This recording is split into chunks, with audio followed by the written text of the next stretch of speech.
A little bit about a bit more about ourselves and our background. I'm Shrupti Shah, and as I said, I'm from Deloitte Consulting. As you can probably tell, I'm not from around here.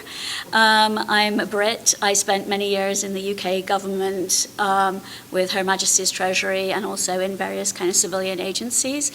I left as a senior civil servant and then joined the European Commission in Brussels, which sadly, if you're aware of recent events in the UK, will probably be my last time that I will get a chance to work in Brussels. But for the purposes of this, I do two things. I lead our measuring the immeasurable work. And so how do you help an agency like the intelligence services or the State Department kind of measure the impact of their work in a world where there is no counterfactual? And more relevant for this, I also lead our behavioral economics practice, which I'll tell a little bit more about what behavioral insights and behavioral economics is later. Sure. And I'm Will Boer. I don't have nearly as interesting an accent to that, but I am, as was introduced with Deloitte in their risk intelligence and crisis recovery practice. I have recently spent 2 years with FEMA as their Director of Public Affairs. So talking about FEMA and everything they do, including NFIP, RMD, risk map, and the whole gamut across the 2017 and 2018 disaster seasons and life cycle. Before that, I spent some time with the state of Florida with emergency management down there, and previous to that was spent time back in DC at FEMA headquarters with Administrator Paulson when he was the leader of FEMA post-Katrina and all the changes that we saw then. So I'm here to assist Shrupti in the presentation and give a little bit of FEMA color to her examples. Which is being very kind. And my job is to talk in the abstract about weird behavioral insights principles, and Will's job is to actually make it real. So our format of our presentation is, we've done our introductions. I'm just going to provide a very brief overview of what it is that behavioral insights are. And then there's three components of it that in the way that we've segmented them. The way we're influenced by kind of our own brain and our cognitive power and our biases. And another one is around how we are informed by the way that choices are presented to us, and the kind of environmental factors that are around someone asking us what we think about something. And finally, the way we see ourselves as human beings in a society. So we're just going to provide, using that kind of framework, a few examples of kind of the way that they've been used elsewhere, what it is, the way they've been used elsewhere, and also a particular example of how it can apply to FEMA's particular case, and in particular around kind of flood insurance and flood management. So, first of all, I'd like just to start with a very simple definition of behavioral insights. They use principles from behavioral sciences such as psychology, neuroscience, and behavioral economics, a branch of economics, to understand how individuals absorb, process, and react to information, and apply this to design practical policies and interventions with the human kind of reaction in mind. If it sounds a bit kind of like unscientific and very arbitrary, I'd like to assure you that it is actually it's a very discernible, measurable science. And most recently, 2 Nobel Prize winners, Daniel Kahneman and Richard Thaler, won prizes in economics, not in psychology, for this very field, because it helps us understand why people are not rational and why we are so influenced by different things in order to do good. We can also use it to do bad, but we're focusing on how we can do good for good collectively. And to that, how this applies to NFIP, flood insurance, is helping to understand and explain why people make irrational choices. We know, certainly everybody in this room knows that there's value in flood insurance, and that both protects folks and has value on the back end in helping people recover more quickly after disasters when they are impacted by these things, but they don't always make the rational choice for a multitude of reasons. So by better understanding some of the behavioral factors that influence those choices, we can help better inform the public as to the value and purpose of flood insurance, and why help them change their their decisions and choices to affect greater adoption of of flood insurance to better protect both themselves and their communities as a whole. Wonderful. So what I'd like to do is just start with a short slide that is actually a summary of some work that we did recently with IRS, where they asked us to create a toolkit for how as an agency, the IRS could harness lessons from how humans make decisions in order to get more people to pay their taxes on time and to be more honest. And so we looked at the entire body of what was known around this, its application in behavioral economics around the world, and created a toolkit and a framework for them. And broadly speaking, we divided them up into 3 areas. One are individual factors, as I said, how we, the limitations of our brain and what we can handle at any given time. The next is how the choice is structured for us. And third is social factors.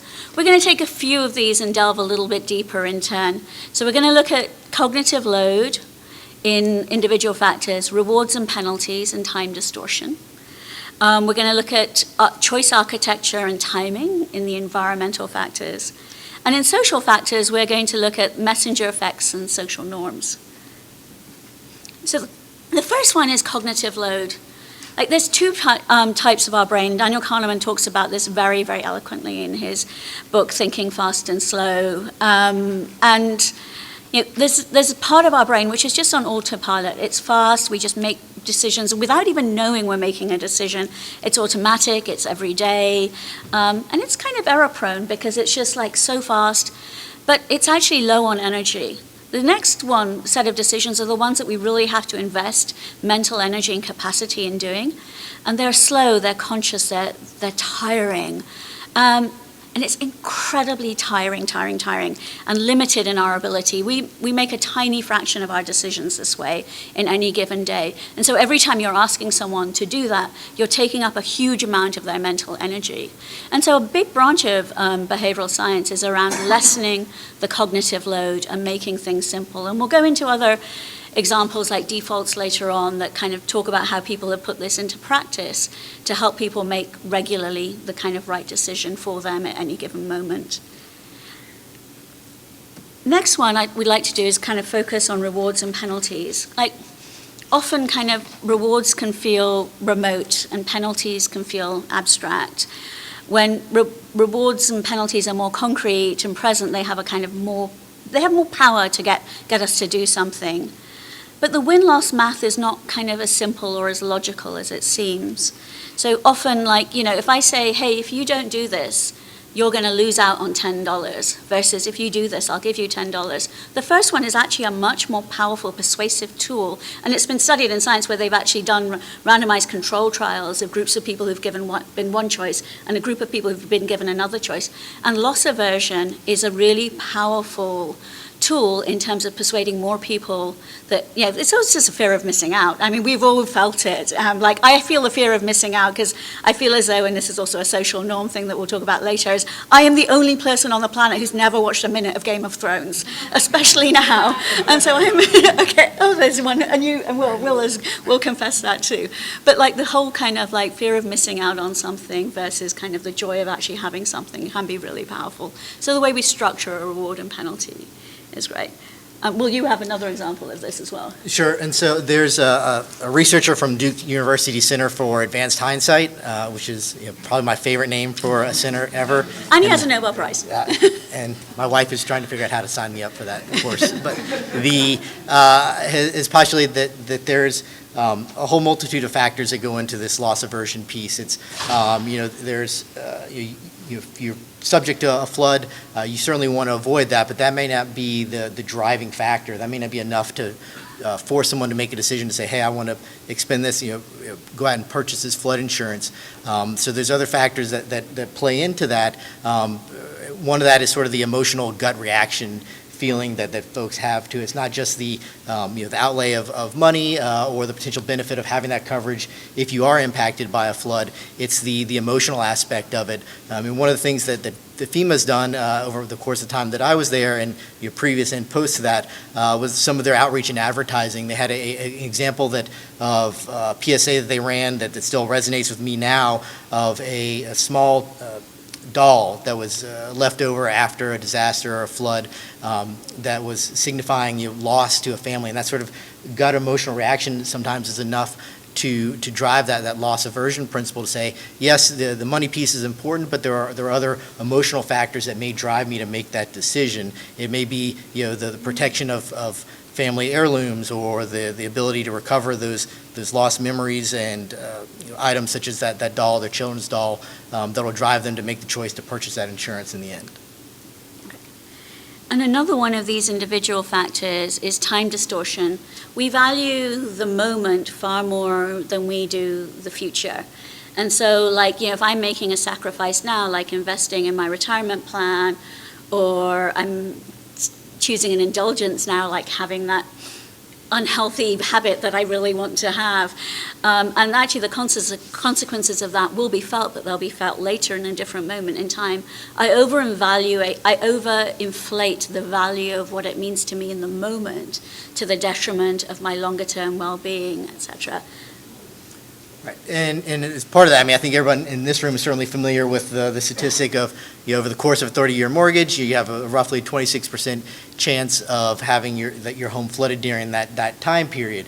But while that's a great number, what does that really mean to individuals? That's you look at 26% chance. A lot of people say that's not that's not a huge chance. I can delay making that choice now to purchase that flood insurance because the probability of something happening is low. And obviously, something does happen, it's too late. But it's that sort of consolidating that in putting some sort of realism to the immediacy of it, so that they don't see they aren't able to push that decision off, and they see the value in taking that immediate action is where we can sort of pull in this sort of thinking and help them understand what that cost benefit really looks like. And now I'd like to move on to kind of the issues around the way a choice is structured and the way that it is framed and given to you. So choice architecture is an incredibly powerful device, like the way a choice is presented. So I live in the District of Columbia, and so when I went to renew my driver's license, I was automatically enrolled in organ donation. I had a 100% choice. I could choose to untick that box, but the default was I was automatically enrolled. Similarly, so and this idea actually originally came from Europe, like Austrians enroll for organ donation at 80%, and some other countries enroll at 20%. There's no religious, social, or cultural factors. It's just the way the choice is presented to them. One is one where you actually have to opt in, and the other one is where you opt out. Regardless of how you feel about the Affordable Care Act, there's no doubt that actually the increase in the number of people who are enrolled in healthcare plans has been, a huge part in response to the fact that it's an automatic or it's a requirement to be enrolled, and various policy institutions and states have facilitated easy access for that auto enrollment. And so, there are ways in which a choice is framed, even though you have full agency. And for me, the ethics of behavioral science is everyone has to have complete 100% agency in the choice when you give them a structured choice. And ideally, you should be able to tell them, hey, we're automatically enrolling for you for organ donation, but you can always opt out if you want to. But it does have a meaningful result on the number of people who take part in something. Retirement savings is another area where when you join a retirement savings plan at an employer, you default to a particular level. If you default to the highest level, very few people shift out of it or have better financial health in retirement.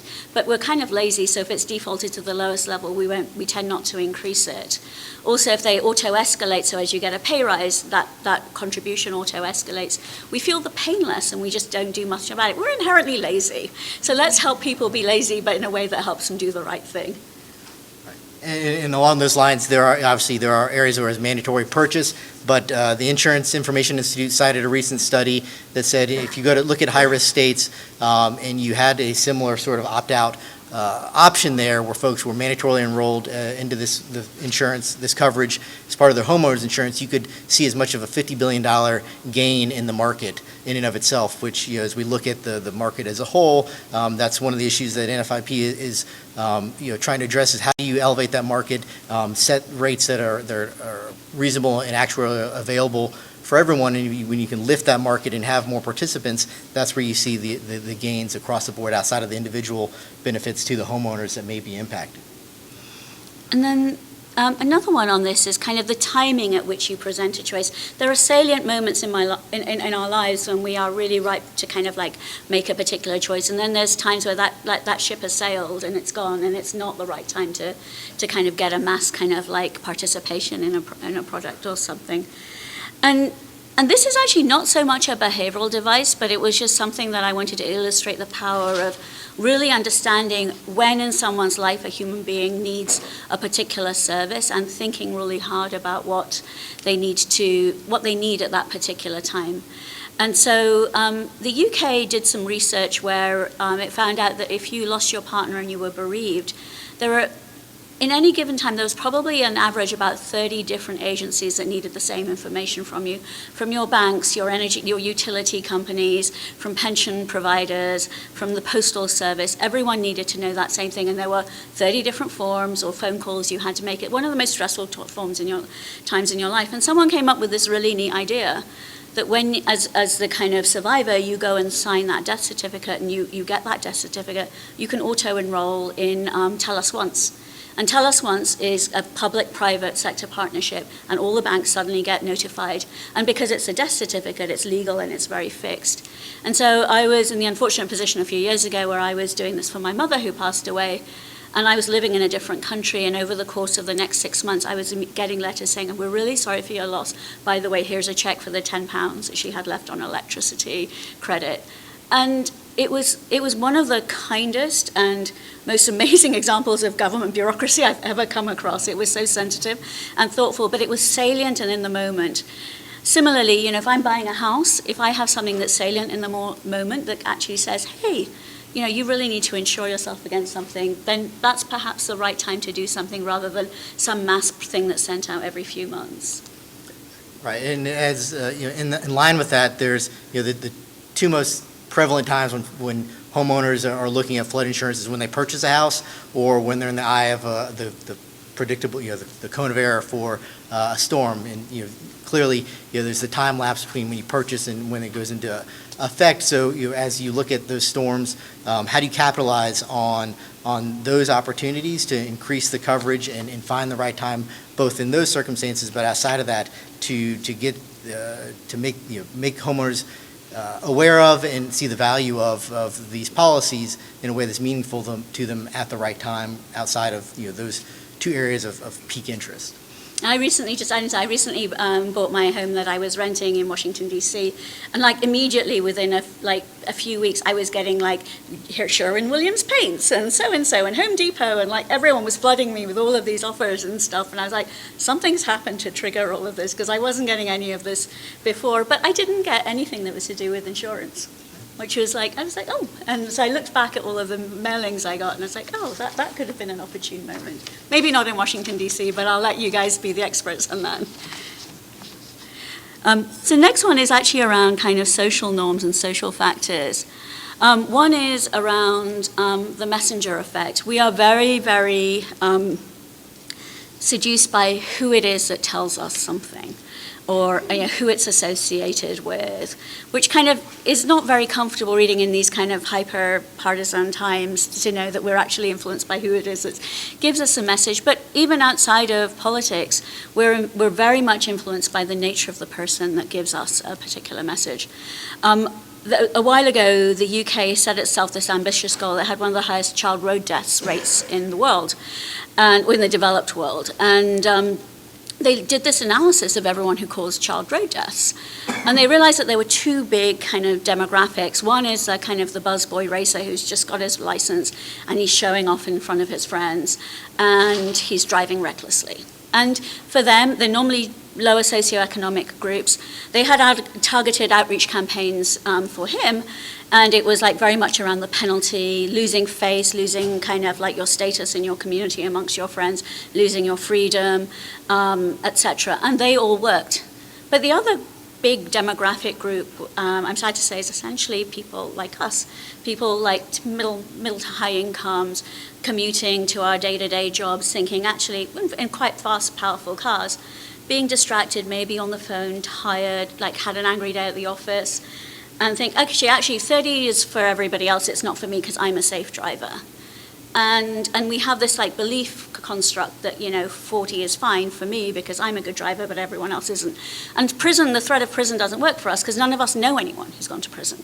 It's a very stratified society in the UK, like the US. And so, it's not a legitimate threat. And so what they did was they ran a focus group with this group, and they said, okay, they found out two things. They needed to be persuaded that 40 is actually dangerous.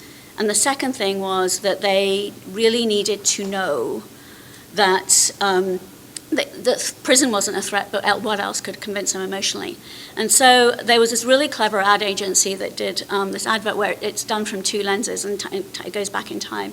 So a little girl who's like 7 or 8 is hit by a car, and there's a voice, and you don't know what's happened to her, and it says, if you hit me at 40 miles an hour, there's an 80% chance I'll die. And then the whole scene gets repeated.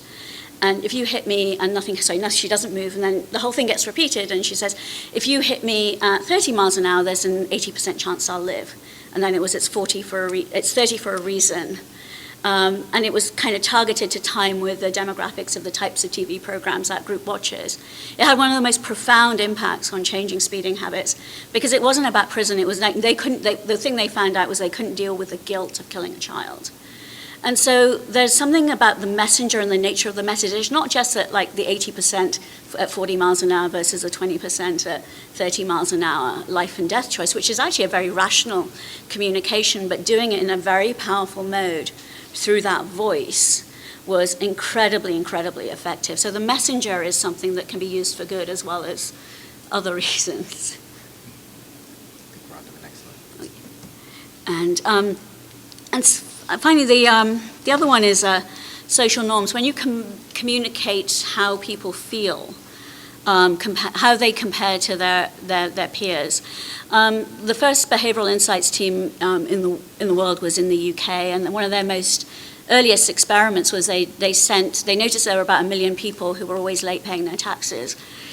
And so they divided themselves into statistically significant sample sizes of 100,000 each, randomly selected, and 100,000 of them got the original notice, and there's 9 separate notices that each went to 100,000 people.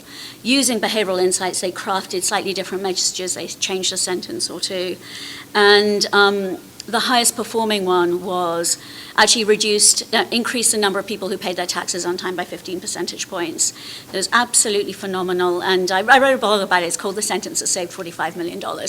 And if you're interested, it is 9 out of 10 people in your town, because you have a strong association, you know their town, 'cause you're sending them a letter, pay their taxes on time, and by not doing that, you're denying resources to your community. No one wants to be in the bottom 10% of anything. And so it was such a simple, powerful message, and that one sentence alone, disproportionately increased the effectiveness of that notice.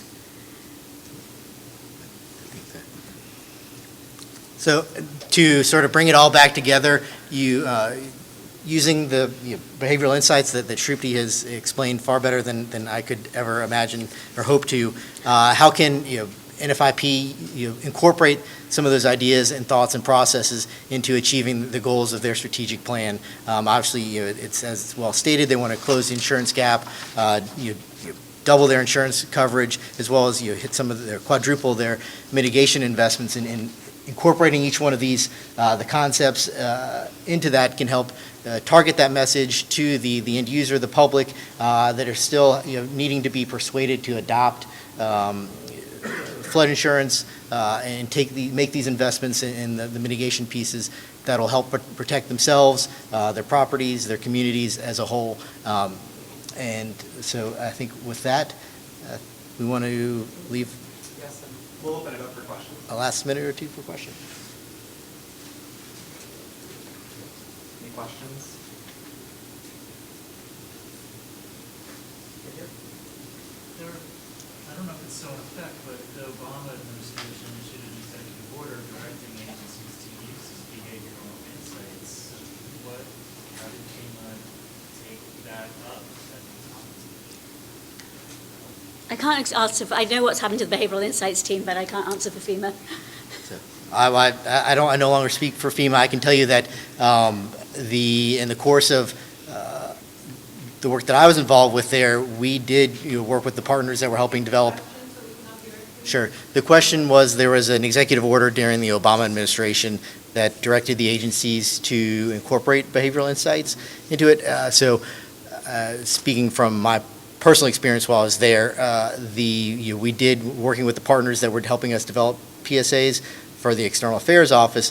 I know that was generally part of the conversation, and we looked at some of those, although I can tell you, from my experience, it wasn't always addressed to me in a way that said, hey, we are incorporating behavioral insights, but you see a lot of the concepts that Shrupti has helped explain here today, that were laid out to us, whether it's in storyboards or others, or prospective advertisements that hit on a lot of these key themes. But I don't know that it was ever explained in a way that I understood, hey, here's the one-to-one connection to it.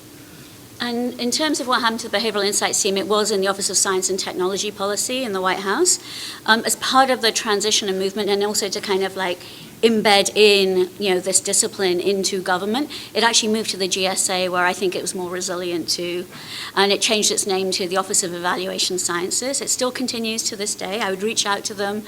They provide like a lot of support and advice to guidance. They have scientists and behavioral scientists there who can help you kind of construct those messages, and they do them in a very rigorous way through randomized controlled trials, and they also encourage a publication of all results. So they've applied it in really great, they've done it with like, how do you reduce the number of opioids prescribers prescribe in high prescription neighborhoods, and using the data, they kind of target messaging towards the worst behaviors, and then actually give targeted notices saying, hey, you're prescribing way more than your neighborhood doctors, etc. And that's just one example. They're doing it in a whole range of fields around government's agencies' top priorities. Any other questions for Dr. I'll throw maybe, if there's no other questions, maybe one quick question out. It seems to me that just as important as having people change, right, it's identifying what you actually want change. And sometimes federal programs are complicated programs. They're trying to accomplish a lot of different things. So how do you help clients actually narrow in on the actual change that they actually want, right? It could be a series of changes. How do you navigate that to get So I actually ignore behavioral science, and I start with the biggest question, which is, what is the end outcome you want to achieve? And so, like, we get so tempted in government to say, hey, if we're suddenly spending something more on something, and something better must happen. So I'm spending more on healthcare, but that's an input, it's a resource. And then I say, well, if I'm a bit more sophisticated, I'll say I'm buying more doctors and hospitals with that, and say, hey, I've got some more, I've got better economy or procurement. And then if we are even more sophisticated, I'll say, how many heart operations am I getting with those doctors and hospitals? And I'll call that productivity or efficiency. But we've stopped there, and we actually might be buying the wrong thing cheaper, and we haven't worked out whether we're buying the right thing in the first place. If I was to say, how am I going to solve mortality through heart disease? The last thing, well, actually not the last thing, but one of the few things I'd want to do is prioritize heart operations. Lives saved per dollar, way, way, way better spent on preventing heart disease in the first place. That doesn't mean that you don't have heart operations at all, because for some people it's too late and you need it as part of a portfolio. But I would say the first question you ask, even before you decide whether behavioral science can help, is what is the end result I want to achieve? There's two other advantages of that, is that instead of, as I said, you're not buying the wrong thing cheaper, you're actually choosing to buy the right thing. You find out what's best at causing that reduction in mortality through heart disease. The second one is you're always open to innovation. The science is always changing. You haven't tied yourself to heart operations, so every time there's a new gene therapy, et cetera, that's better, faster, cheaper, you can shift to it because you're always true to what you want to achieve. And the final thing is it's just more motivating. Like, I did this presentation, a slightly different presentation at the White House about 5 years ago to the Performance Improvement Council, and there was a head of performance from every agency, and I asked them all to say what they did. And someone would say, oh, I run this program that's around grants. And I'm like, no, you're solving veterans' homelessness. I do this. No, you're not doing that. You're actually saving us you're keeping us secure from terrorism. And the more that we open ourselves to the real good we do in our life, and it's such a seductive power of, like, I talk about my final year at university, and I had no idea what I wanted to do. And it was someone from the commercial world that made me decide I always wanted to work in public service, because I'd run out of money. I was at this free dinner thing, and I was using it because they were trying to recruit, and you get free wine and food, and that's how you save money. And there's always a presentation, and the presentation said, But there has to be questions, and no one was asking questions. And I was like, I have to ask the question because otherwise we won't get to wine and food. So I asked something that someone had said the day before, and I said, what kind of job satisfaction do you get? And he said, Shrupti, I'm really glad you asked me that because a few years ago I was in the same shoes as you, and I was in my final year of doing physics at Oxford. I had no idea what I was going to do, and then last year I had this amazing achievement, and I made Diaper Company, the leading paper product in Eastern Europe. And I remember thinking, if I died, and the only thing I'd done was to sell environmentally damaging, overpriced products to poor women in Eastern Europe using guilt, things that they didn't need, is that a life worth living? And that was the moment I decided I would always work in public service. And everyone in this room, whether you're in FEMA or not, in government or not, is here because they want to make a difference. And so before behavioral science, this is a very roundabout way of answering the question, but before you decide whether behavioral science is it, it's what is the good I'm doing? And let's always continue to talk about the good we do in government. Sorry, I was a bit long-winded. Great way to end it. Thank you so much.